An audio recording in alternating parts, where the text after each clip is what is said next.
devi fare la molatura a scivolo dove è lasciato, ok?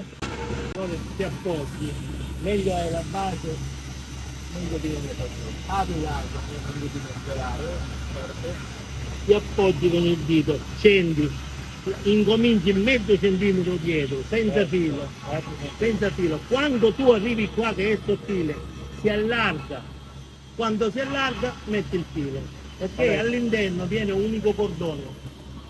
Prima scendi, non qua nei tutti, nei tutti, nello blu, scendi ti apposti, fondi, piano piano, fondi che si prepara all'interno.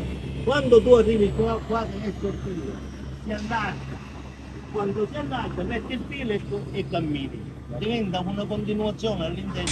Quando devi uscire, Vedi esterno non si vede niente. Oh.